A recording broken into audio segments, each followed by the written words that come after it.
All rise. The Royal High Court of Denmark is now in session. The Honorable Judge Shelly Jarl presenting. Thank you.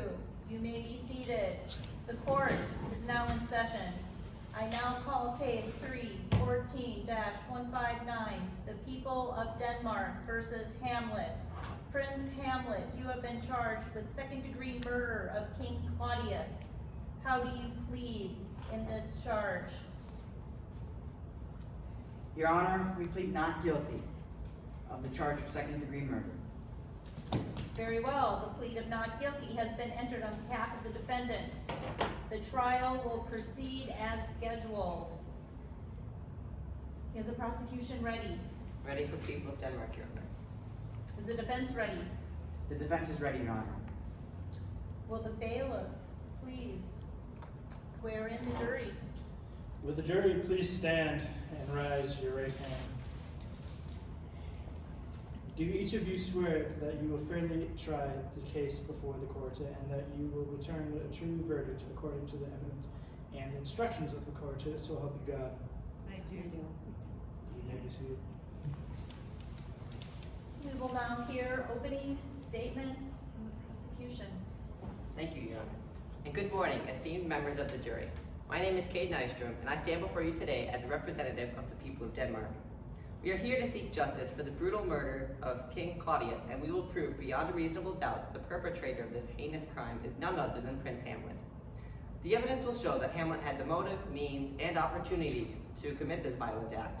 His deep-seated animosity towards King Claudius and his erratic and unpredictable behavior, coupled with his desire for revenge, made him capable of carrying out this violent act. We will call witnesses who will testify to the hostile and tumultuous relationship between Hamlet and Claudius. They will also speak to Hamlet's obsession with avenging his father's death and belief that Claudius was responsible for it. We anticipate that the defense will attempt to argue that Hamlet acted in self-defense or was temporarily insane, but the evidence will show that these arguments are unfounded. The evidence will demonstrate that Hamlet acted with malice and that his actions were not those of a man acting in self-defense. And furthermore, the evidence will testify that Hamlet's behavior was not consistent with temporary insanity and that he acted with a clear intent to kill. Vengeance is not a justification for murder, and we ask that you hold Hamlet accountable for his actions. We urge you to carefully consider all of the evidence presented to you and find Hamlet guilty of second-degree murder. Justice demands that he be held responsible for his crimes, and we trust that you, as impartial jurors, will make the right decision. Thank you. Thank you, counsel. Would the defense like to give their opening statement now, or would you like to defer it until the prosecution? We'd like to give our opening statement now, Your Honor. Ladies and gentlemen of the jury, today we are gathered to determine the truth about the death of King Claudius. My name is Jaden Gonzalez, and I'm here representing Prince Hamlet in this case. The prosecution has accused Hamlet of second-degree murder, but we will prove that he is innocent in the pursuit of justice. We must not forget the presumptions of innocence until proven guilty beyond a reasonable doubt. The defense will demonstrate that Hamlet did not commit the murders, as he was not in a sound state of mind was not in a sound state of mind when the incident occurred. Hamlet suffered from temporary insanities in the past, which made him unpredictable and unstable. His erratic behavior and emotional instability were evident to his closest friends, including his romantic partner, Ophelia, and his close friend, Horatio. We will present evidence that will show how Hamlet's mental health state at the time of the killing was severely compromised, and he was not in control of his actions. We understand that Hamlet's actions may appear as malicious, but we will demonstrate that they were the results of circumstances beyond his control. Hamlet's actions were not premeditated, but a result of dire circumstances in which he found himself. When Queen Gertrude unknowingly drank the poisoned cup intended for Hamlet, he realized that Claudius was capable of killing him and his mother. In the moment of fear and panic, Hamlet attacked to protect himself and his mother. Moreover, we will present evidence that shows how Hamlet's actions were those of a person that was trying to defend themselves from a dangerous situation. We will prove that Hamlet's actions were in self-defense to protect himself and his mother from the imminent danger posed by King Claudius. Hamlet's actions were not those of a murderer, but of a son trying to protect his mother and himself from harm. We urge you to keep an open mind and to carefully consider all the evidence in this case. We ask that you find Prince Hamlet not guilty of murder, as he acted to protect himself and his loved ones in an extreme time of duress. Thank you. Thank you, counsel. Will the prosecution call their first witness? Yes, Your Honor. The prosecution would like to call Queen Gertrude to the stand. Raise your right hand. Do you swear that the testimony you should give in this court shall be the truth, the whole truth, and nothing but the truth, so help you God? I do. What is your name? My name is Gertrude, Queen of Denmark. Could you please spell that? Gertrude. Good morning, Queen Gertrude. Can you tell us about your relationship with Prince Hamlet? Of course. As his mother, I loved him deeply and wanted the best for him, but our relationship became strained after I married his uncle, King Claudius, following his father's death. Hamlet was upset and felt betrayed by my decision, which led to some difficult and tense moments between us. Do you recall any instances where you witnessed arguments or hostility between Prince Hamlet and King Claudius? Yes, unfortunately, there were several instances where Hamlet and Claudius were at odds. Hamlet was very vocal about his suspicions that Claudius was responsible for his father's death, and he would often hurl insults and threats at him. On the other hand, Claudius was understandably wary of Hamlet, and saw him as a potential threat to his rule, which only added to the tension between them. Could you please provide a detailed account of the events that took place leading up to the murder of King Claudius?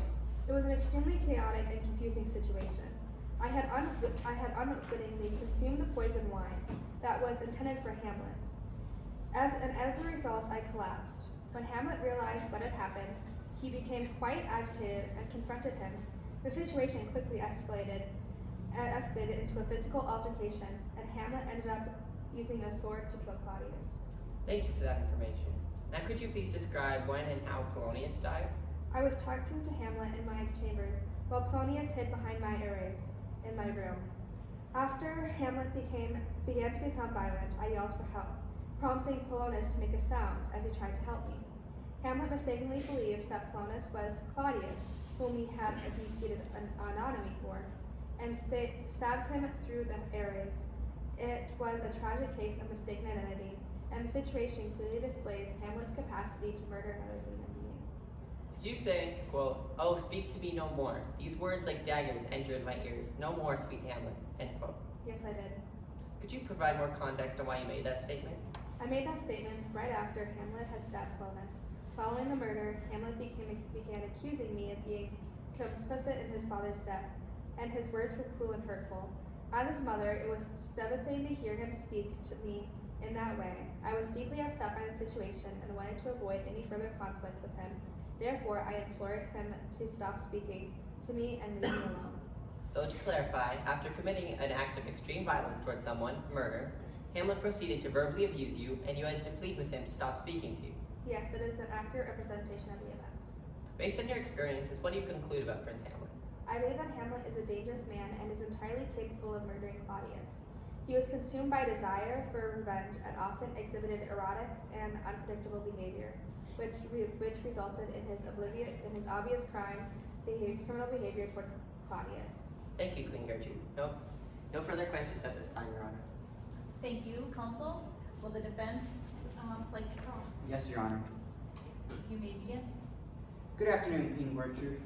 I would like to clarify some points you made in your previous testimony. You stated that you were not present during King Claudius' murder. Is that correct? Yes, that is correct. And during your interactions with Prince Hamlet, you have seen him to exhibit extreme emotions and erratic behavior. Is that right? Yes, that is correct. Could you provide specific examples of how his behavior concerned you? When Hamlet was mourning his father's death, he became increasingly hostile towards me and accused me of being involved in his father's death. He also became more agitated and unpredictable as he plotted his revenge against Claudius. At this time, he appeared almost manic in his behavior. And despite witnessing this concerning behavior, you did not seek to help or intervene for Prince Hamlet's mental health. Is that correct? I did my best to support and address his concerns, but I admit that in hindsight, more could have been done to address his declining mental health. Moving on, you stated that Hamlet had the motive and opportunity to commit the murder of King Claudius, correct? Yes, it is correct. But you can't say for certain that Hamlet was the one to commit this murder. Is that correct as well? Yes, that is correct. I cannot say with certainty that he is the one who committed the murder. Thank you for clarifying that. Now, regarding King Claudius, you stated that it appeared he saw Prince Hamlet as a threat to his reign and was concerned about the possibility of Hamlet seeking revenge for his father's death. Is that correct? Yes, that is correct, based on my observations and what I have heard. However, you can't say for certain that King Claudius intended to kill Prince Hamlet, correct? No, I cannot say for certain that he intended to kill Hamlet. Thank you for your honesty. Now, Queen Gertrude, you profess to love Prince Hamlet. Is this correct? Yes, it is correct. And yet, you chose to marry King Claudius after King Hamlet died. Is that also correct? Yes, it is correct. Would it be an accurate representation to say that by marrying King Claudius, you secured your own power as queen, rather than prioritizing your son's own feelings and well-being? I disagree with that characterization. I always had Hamlet's best interest at heart.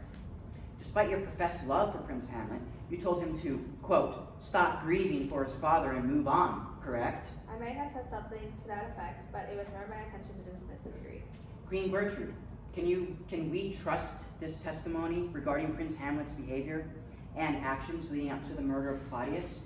Might it not be colored by your own guilt and self-interest in protecting your own reputation and position?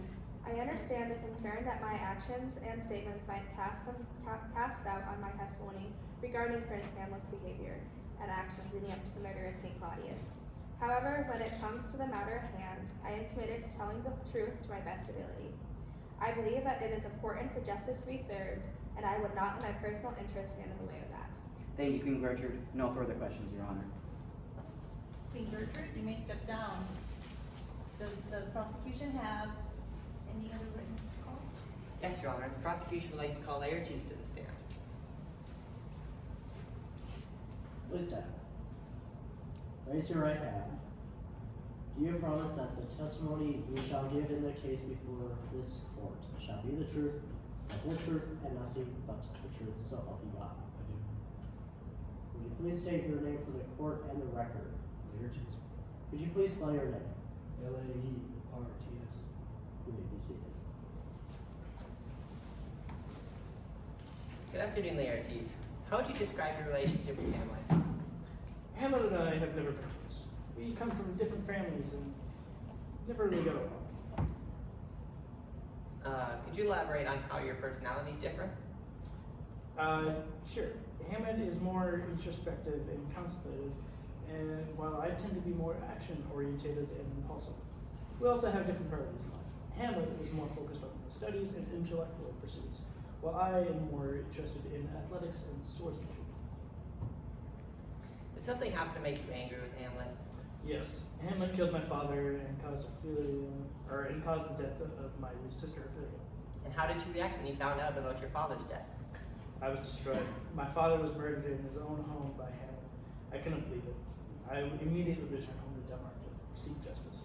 And how did your relationship with Hamlet change after the death of your father? It changed dramatically. I was devastated by my father's death, and I was determined to seek revenge against whoever was responsible. When I learned that Hamlet was the one, my anger toward Hamlet grew even stronger. I wanted to confront him and make him pay for what he had done. Did you ever end up confronting him about your father's death? I did, yes. And we had a heated argument, and I challenged him to a duel.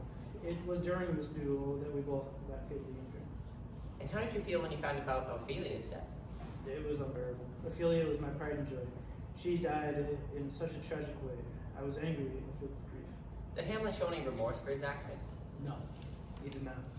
He seemed to take pleasure in the pain that he caused me and my family. Could you provide further details on your relationship with Hamlet and any incidents that occurred between the two of you? To be honest, there haven't been many significant incidents between Hamlet and I. As I mentioned earlier, we simply haven't been very close. However, I do recall an incident where Hamlet insulted me in public, which was quite upsetting. But while he hasn't done much to me personally, Hamlet has caused physical, mental, and emotional harm to so many other people that I wouldn't be surprised if he had killed someone for just no justifiable reason. Did you say, quote, "How came he dead? I'll not be juggled with. To hell allegiance, vows to the blackest devil, conscience and grace to the profoundest pit. I dare damnation. To this point I stand, that both the worlds I give to negligence. Let come what comes, I'll only be revenged most thoroughly for my father." Yes, I did. I was extremely angry after Hamlet killed my father, especially since Hamlet meant to kill King Claudius instead. Looking back at the situation, it is obvious that Hamlet wanted to kill Claudius, as he had attempted it at least once before. So it was unsurprising that he eventually succeeded in accomplishing his terrible goal. Thank you, Laertes. No further questions at this time, Your Honor.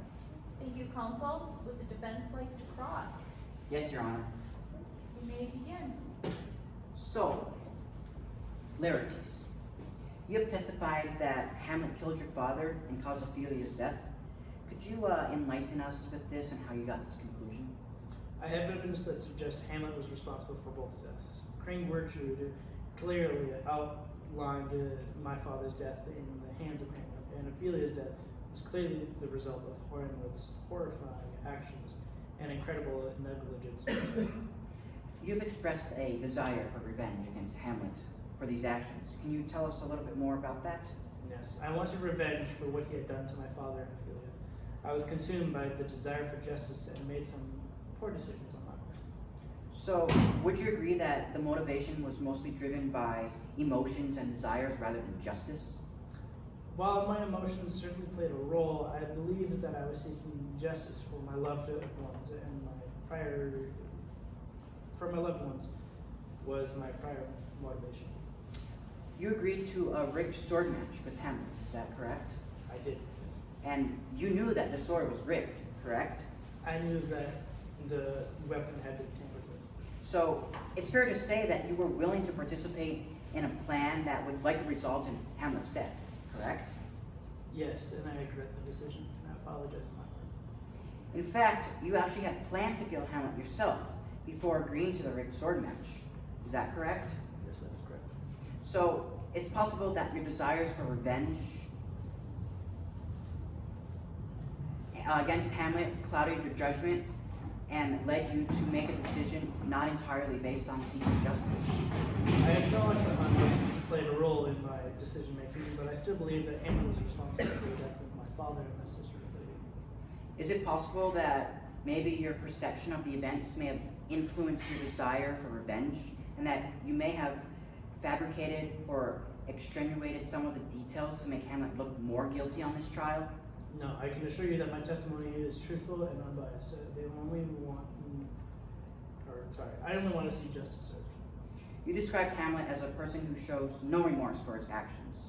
Is it possible that he was struggling with guilt or regret, and you just simply misunderstood his behavior? Based on my interactions with Hamlet and his actions, I believe that he showed no remorse or guilt, and I do not believe I misinterpreted his behavior. You admit that Hamlet's behavior was out of character. Is it possible that he had a valid reason for his actions towards you, or that he was simply acting impulsively?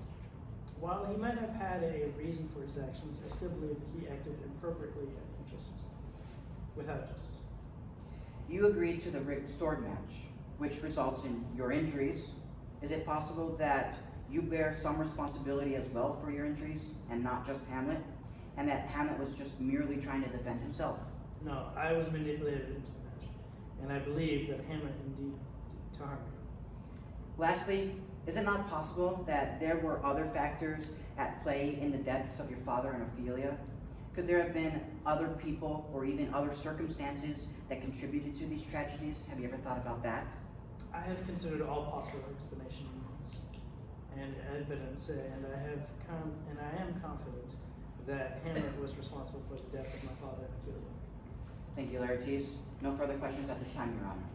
Laertes, you may step down. Does the prosecution have more witnesses to call? Yes, Your Honor. The prosecution would like to call Polonius to the stand.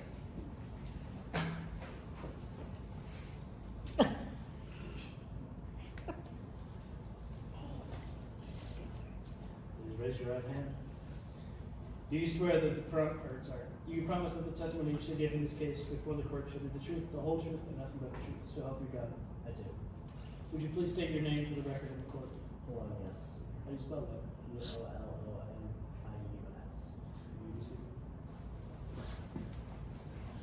Good afternoon, Polonius. Can you please describe your relationship with the late King Hamlet? I served as his advisor and counselor, offering guidance and assistance on matters of state, politics, and diplomacy. I also helped to resolve disputes within the court and acted as a mediator between the king and his subjects. And did you have any interaction with the defendant, Prince Hamlet? Yes, I did. Could you elaborate on those interactions? During our conversations, I found him to be quite disturbed and erratic in his behavior. For example, he spoke incoherently and made strange statements when he was talking to Ophelia.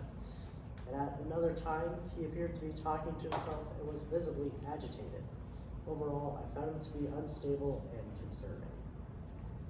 Did you have any concerns about Hamlet's mental state? Yes, I did. He made cryptic and nonsensical statements as if he were speaking to himself, and expressed feelings of despair and hopelessness. At one point, he even suggested that he might harm himself. I believed he was suffering from a mental illness, but after informing the queen of my suspicions, I began to realize that something else was going on with him. Based on your observations, can you explain why Hamlet would have a motive to kill King Claudius? Hamlet's father, King Hamlet, was murdered by Claudius, who then married Hamlet's mother, Queen Gertrude.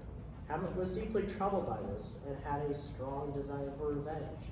He also despised Claudius and believed him to be a corrupt and immoral ruler.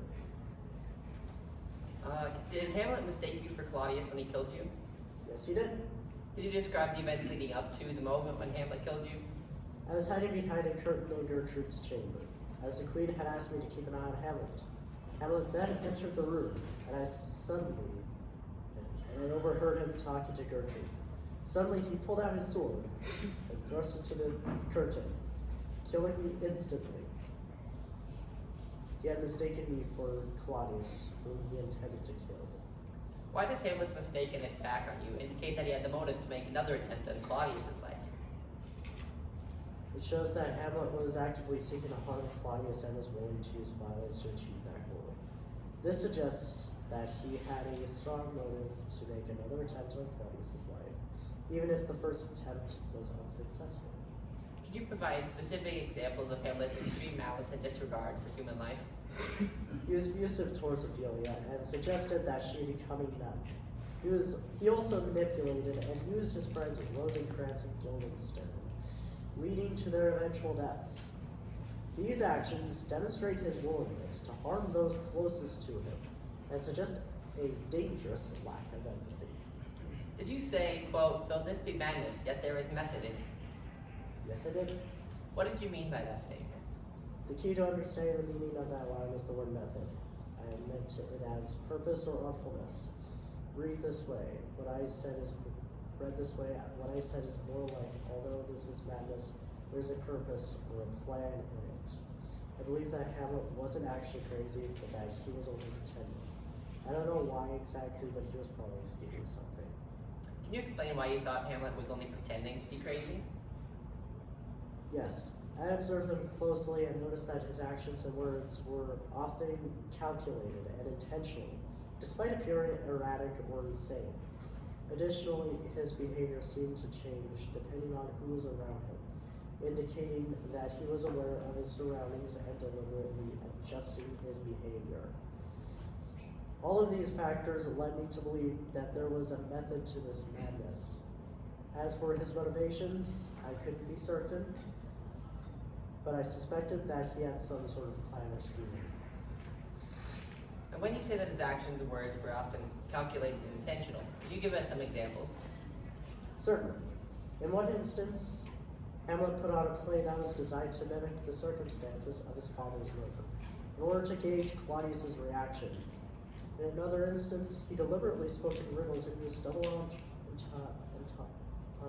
entendres to confuse and mislead his interlocutors. These are just a few examples, but there are many more. Thank you, Polonius. No further questions at this time, Your Honor. Thank you, counsel. Would the defense like to cross? Yes, Your Honor. You may begin. Off the record, can I ask a question, Judge? Yes? Let me ask you, if you're dead, how are you here? Thank you, that would be all. We're back on the record now, thank you. All right, Polonius, you see, you testified that the conversation you had with the defender were primary about his relationship with your daughter, correct? Yes, that is correct. And during those conversations, did the defendant express any feelings towards Ophelia that concerned you? Yes, he did. He expressed a great deal of frustration and anger towards her, which I found alarming. In your opinion, did the defense's behavior towards Ophelia change over time? Yes, it did. He started off being respectful towards her, but as time went on, he became more erratic and unpredictable. Would you say that the defendant's behavior towards Ophelia became more violent and threatening over time? Yes, I would say that it did. He became increasingly aggressive towards her and often made her feel scared and uncomfortable. Finally, Polonius, did you witness any violent behavior from the defendant towards anyone else? Absolutely. He stabbed me outright. Did you not hear that? I think that is enough proof to show that he is a dangerous individual. Thank you, Polonius. No further questions. Polonius, you may step down. Does the prosecution have another witness to call? No, Your Honor, the prosecution rests.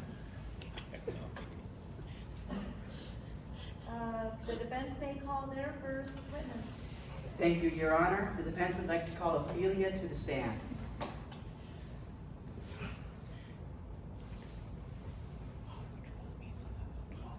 Please raise your right hand. Do you promise that the testimony you shall give in this case before the court shall be the truth, the whole truth, and nothing but the truth, so help you God? I do. Would you please state your name for the record in the court? Ophelia. Can you please spell it? Ophelia.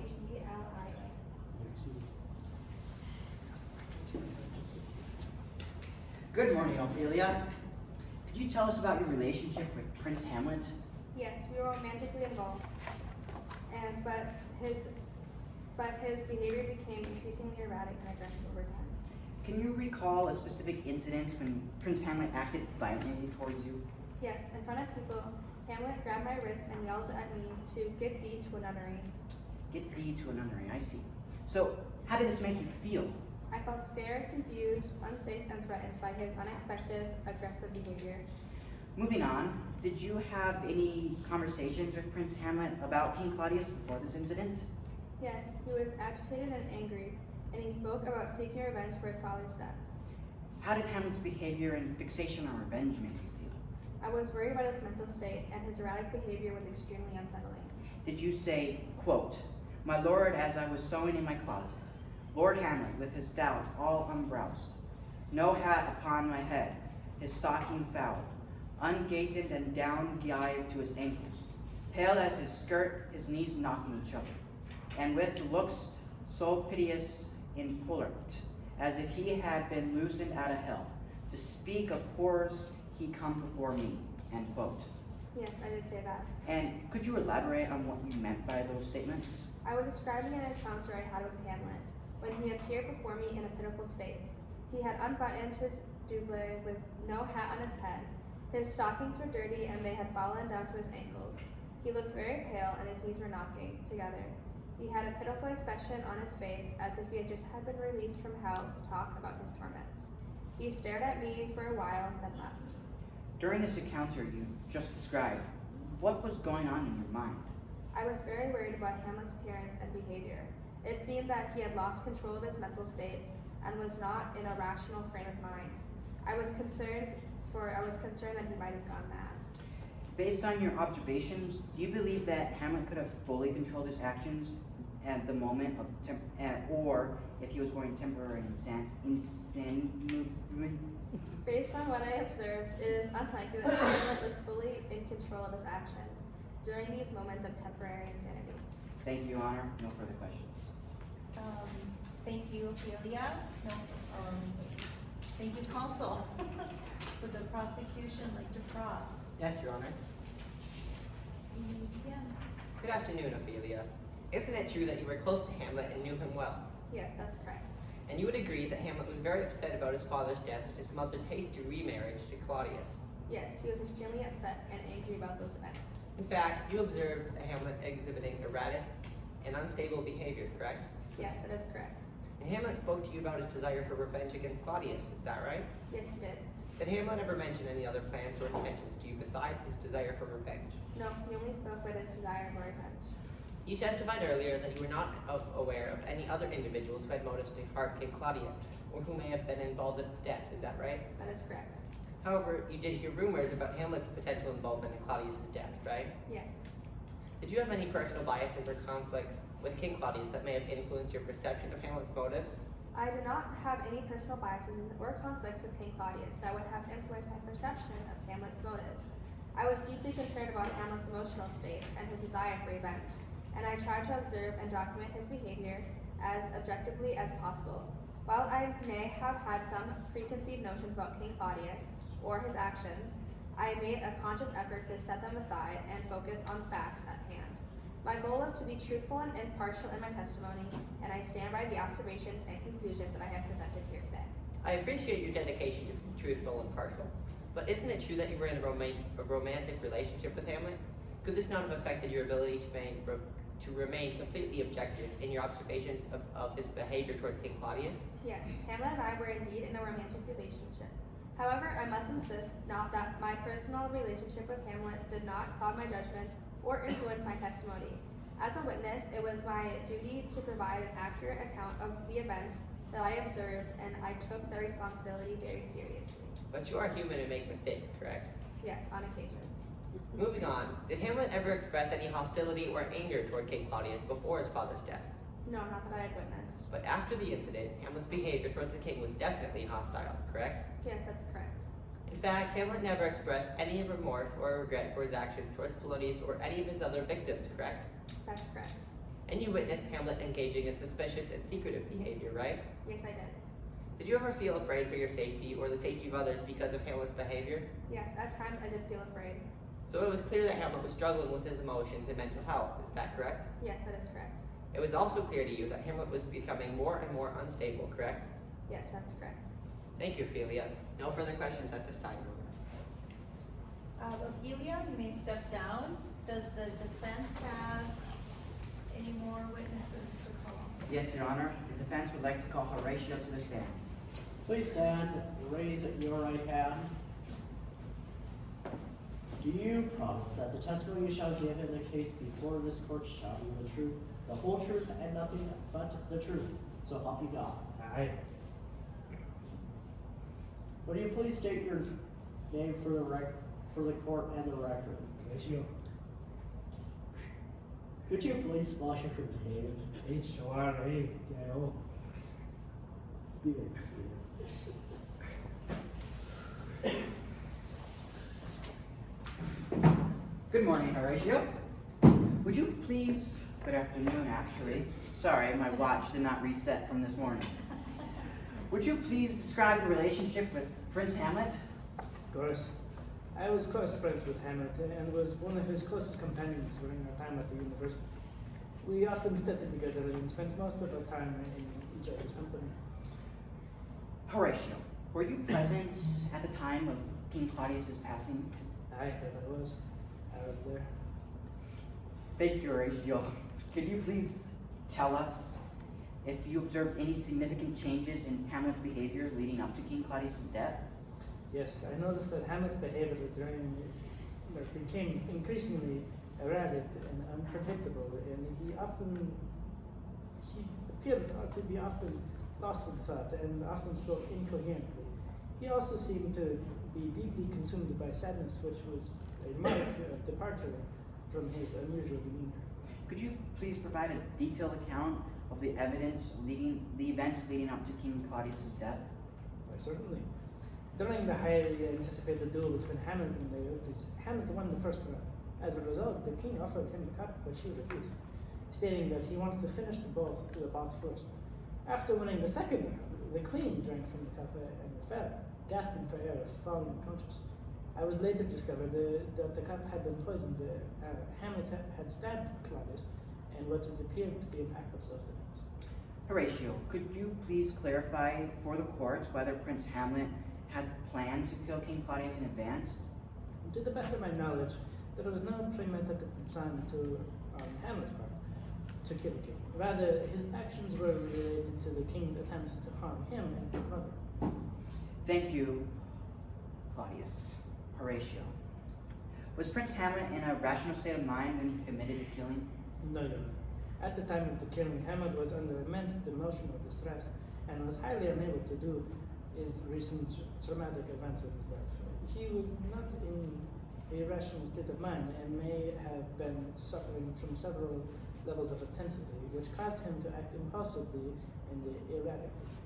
Horatio, can you please provide some context to the court regarding the traumatic events that occurred in Hamlet's life leading up to the incident in questioning? Certainly, Your Honor. Hamlet's father had recently passed away, and shortly thereafter his mother remarried his uncle, King Claudius.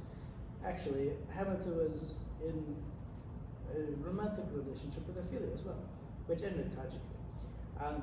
These events combined with the pressure of being the Prince of Denmark and the weight of avenging his father's love and death had taken a significant toll on Hamlet's mental health. Horatio, is it accurate to say that you made the following statement? Quote, "Now cracks a noble heart. Good night, sweet prince.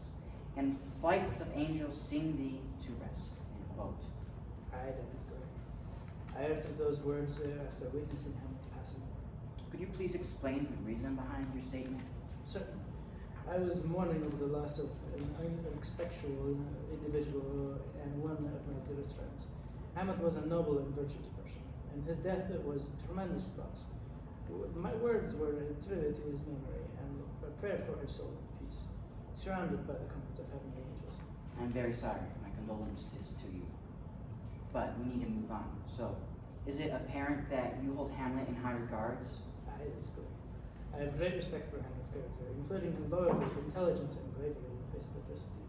Given your high opinion of Hamlet, would you say that he's capable of committing a murder such like this? No, I did not believe that Hamlet would be capable of such a heinous act without just cause.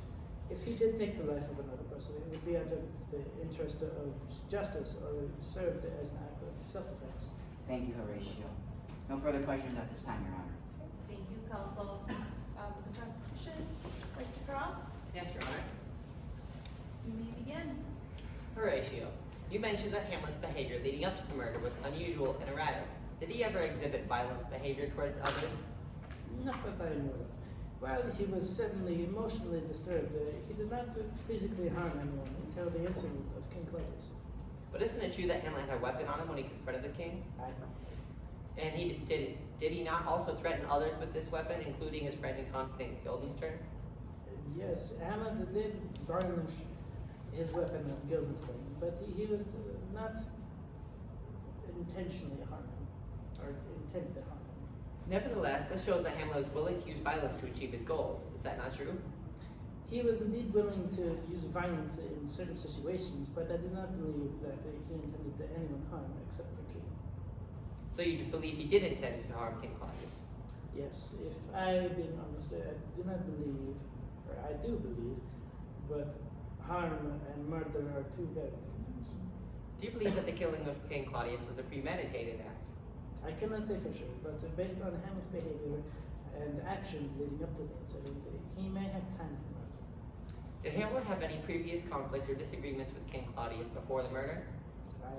Hamlet had expressed his distrust and disdain for Claudius since he took the throne, believing that he was responsible for his father's death.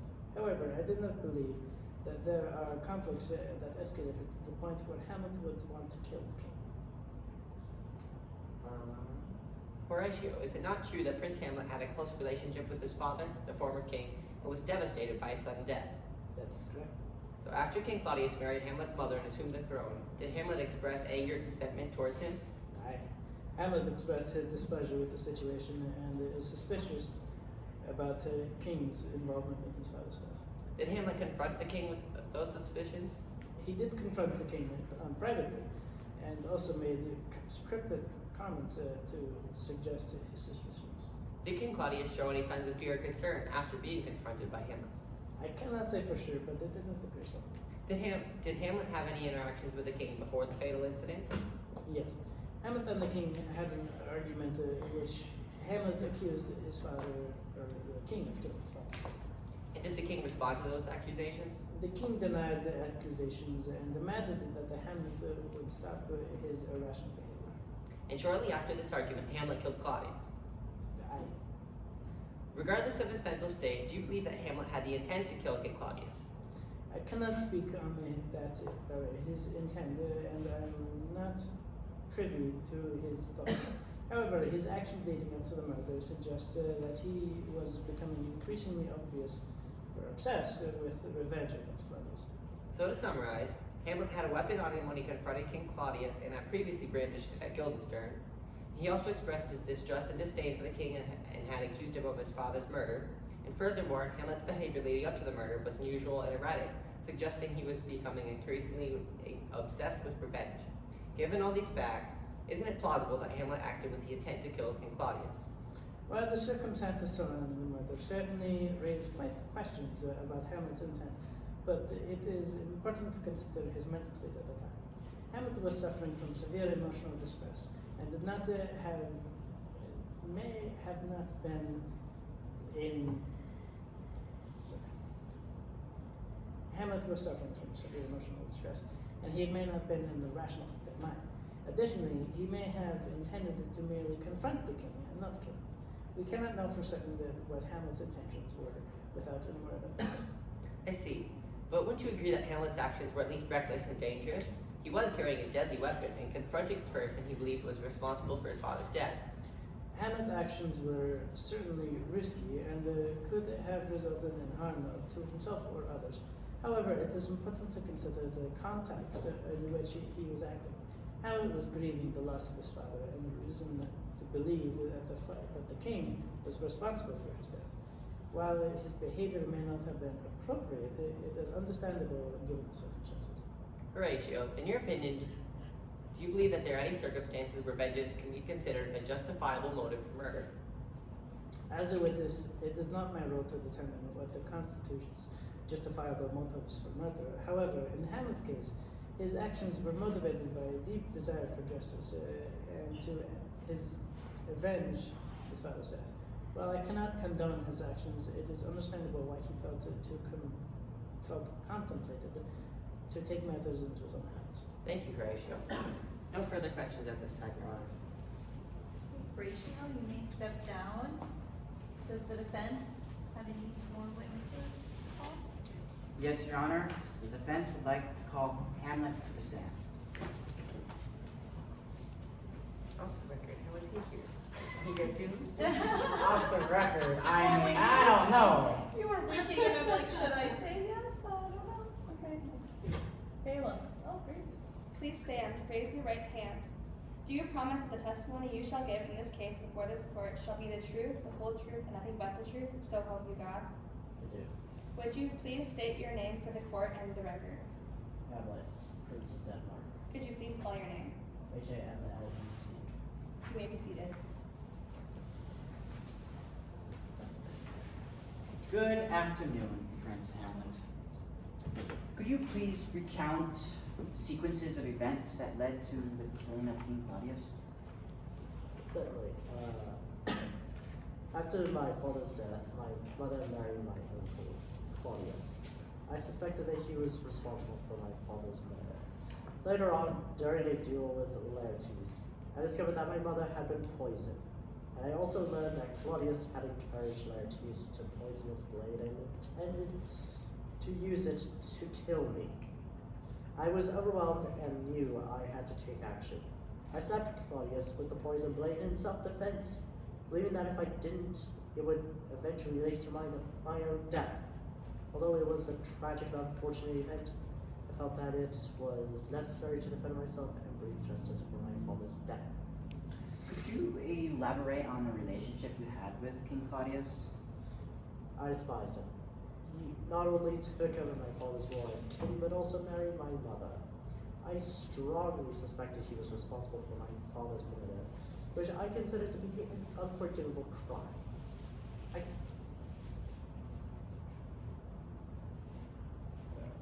I couldn't bear the thought of him living a happy life while my father's death went unpunished. Did you have a premeditated plan to kill King Claudius at all? No, I did not have a premeditated plan to kill him. I was grappling with my own emotions and doubts about whether I dared to exact revenge. It wasn't until I discovered the poisoned wine and realized that Claudius was still trying to kill me that I took action. The decision to act was made impulsively in self-defense. Objection, Your Honor. The question of whether Hamlet had a premeditated plan to kill Claudius is not relevant to the charge of second-degree murder. The prosecution requests that the defense refrain from making statements or questions that imply that premeditation is necessary for conviction. Sustained. Counsel for the defense, please refrain from asking questions or making statements that imply premeditation as a necessary element for second-degree murder. Sorry, Honor. Moving on, Hamlet. Could you elaborate on the emotional state you were in at the time of the killing? I was in a state of extreme distress and emotional instability. I was facing the possibility of my own death at the hands of Claudius. My mind was in chaos. I was overwhelmed by a desire for revenge and fear for my own safety.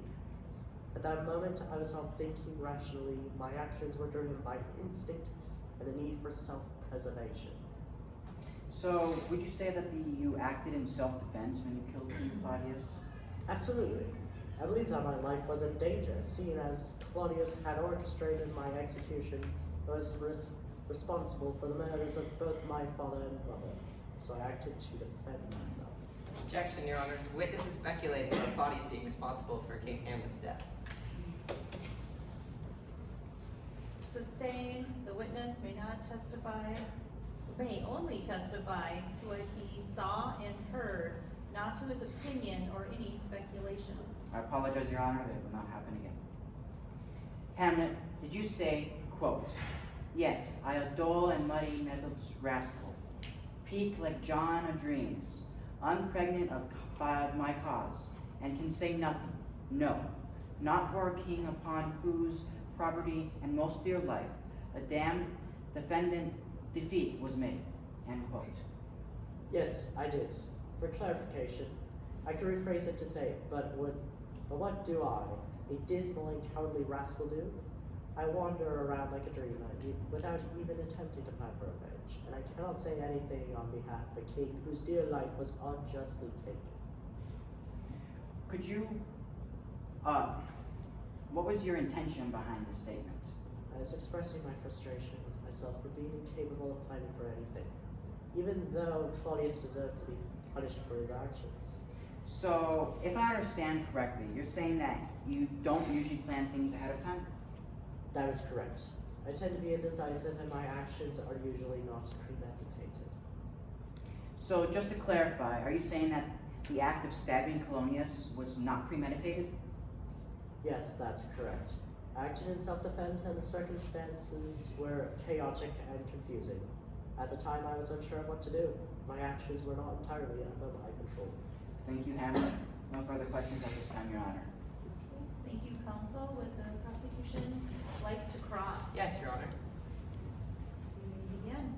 Hamlet, let's talk about the incident with Polonius. You claimed that you thought it was Claudius behind the heiress when you stabbed him, correct? Yes, that's correct. Did you make any attempt to verify who was behind the heiress before you attacked? No, I did not. So you acted impulsively without thinking it through. Yes, that's correct. And when you killed King Claudius, you did it in a fit of rage, correct? To some extent, yes. I was emotional and angry. But you had been planning your revenge for a long time, is that not true? Yes, that's true to some extent. And you had threatened to kill other people, including your own mother. Yes, but I never intended to harm her. Yet you did physically attack her, correct? Yes, that's true. You argued that you killed Claudius in self-defense, right? That's correct. But you had just won the duel against Laertes, and were armed with his sword. Could you not have used that sword to defend yourself without killing King Claudius? I could have, but I believe that Claudius posed a continued threat to me and my loved ones, and justice demanded his death. So you killed him out of a desire for revenge. No, that's not entirely accurate. It was a combination of his continued threat to my life and his crimes against my family that ultimately led me to take action. But revenge was a major factor, correct? Yes, it was a factor, but not the sole motivation. Thank you, Hamlet. No further questions at this time, Your Honor. Hamlet, you may step down. Does the defense have any more witnesses to call? No, Your Honor, the defense rests. Okay. Thank you, counsel. We will now hear closing statements on behalf of the prosecution. Ladies and gentlemen of the jury, today you've heard an abundance of evidence that proves beyond reasonable doubt that Prince Hamlet was guilty of the second-degree murder of King Claudius. Throughout this trial, we have shown that Hamlet had both the motive and the means to carry out his heinous crime. Witnesses testified to seeing Hamlet plotting the murder, and they heard him express his desire for revenge against his uncle. We've also shown that Hamlet was a very capable person, both physically and intellectually, and was more than able to commit such a treacherous act. The defense has tried to argue that Hamlet acted in self-defense or was temporarily insane at the time of the murder. However, the evidence presented has proven beyond a doubt that Hamlet acted with malice and premeditation, not in self-defense, and his behavior was not consistent with temporary insanity. Furthermore, witnesses on both sides testified to Hamlet's violent tendencies and erratic behavior, highlighting that he was a danger to himself and others. These witnesses demonstrated that Hamlet's actions were not those of an innocent person, and they provide additional evidence of his guilt alongside Hamlet's own behavior and responses. We urge you, members of the jury, to consider all of the evidence that we presented to you and to find Prince Hamlet guilty of second-degree murder. Even Hamlet's close friend, Horatio, admitted that he could not condone Hamlet's actions, and that vengeance does not justify murder. Because of that, and many more pieces of evidence, justice demands that Hamlet be held accountable for his actions. In this court of law, we have the responsibility to seek justice for the victim and to hold the perpetrator accountable. The late King Claudius deserves justice, and we must deliver it. Please do not let Hamlet's position or his royal status influence your decision. The law is blind, and justice must be served for everyone equally. We ask that you put aside any sympathy you may have for Hamlet and focus on the facts of the case.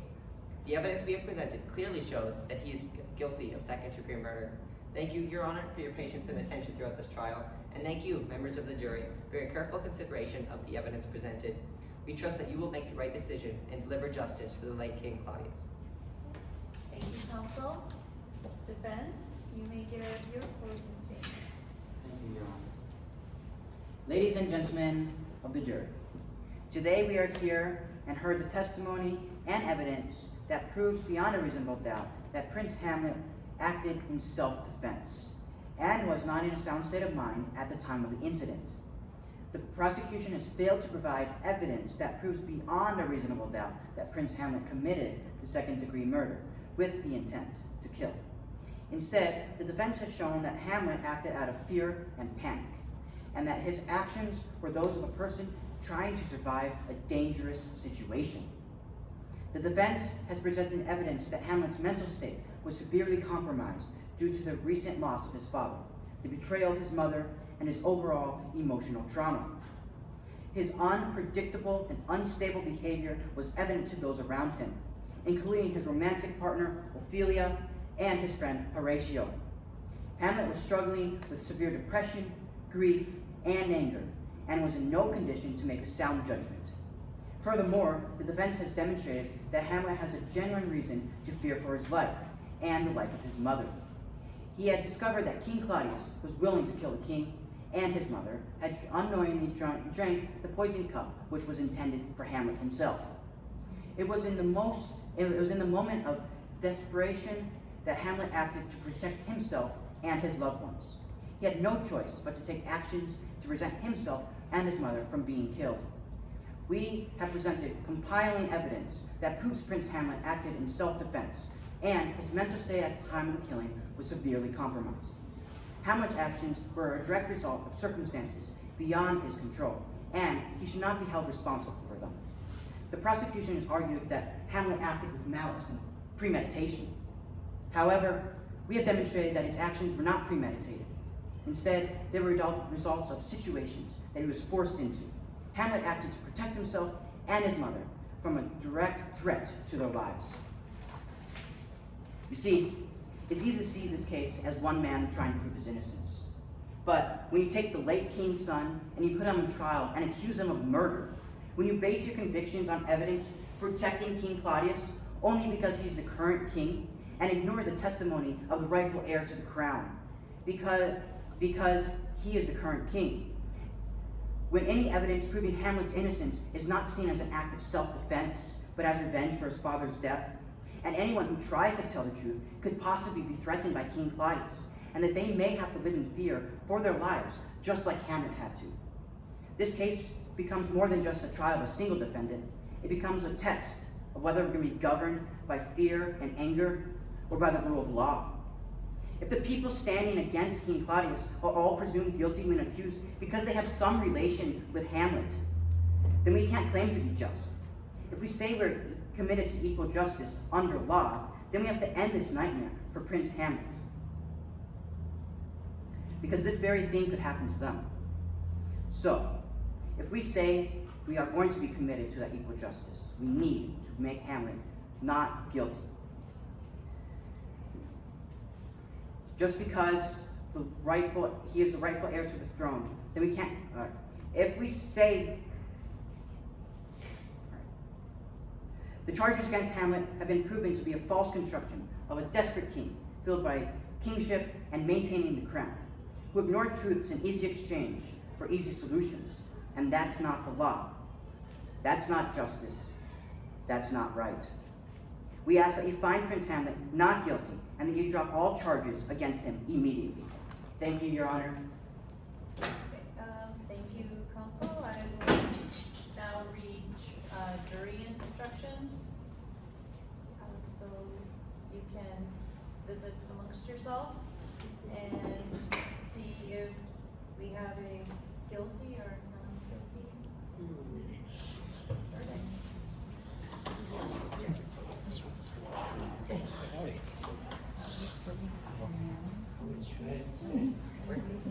Yes, I know. I said the light key. How did the light king finish? I think they're not If he didn't die. because He did die. Because Saying that Hamlet didn't die. that's insane. So Hamlet got arrested. You have to read into it. They so those were real. Those were real. He said, "I'm trying to find There was no other device to play out justice for this sort. This is the Dead. He's highest not the current. level He was the current government. Before the murder, that wouldn't have happened if he was still the current king. to make this, and it conspired Juries against know that. largely He's self. dead. They I don't. mean, I think we made that clear. It's the murder of Whatever, King Claudius. maybe. It's, yes, they're saying whether to murder Well, him or not. I'm So he's guilty. dead. Who wants to be the you can be the representative. Bailiff, jump down to all rise. Wait, where are we at? Kind of towards the end. After the deliberation. All rise. Yep. The court, or the Royal High Court of Denmark is now in session. The Honorable Judge Shelly, Jarl. Thank you. You may be seated. In the case 3-14-159, the people of Denmark versus Hamlet, the jury finds Hamlet Your Honor, we find the defendant not guilty. of second-degree murder. Correct. All right. Thank you.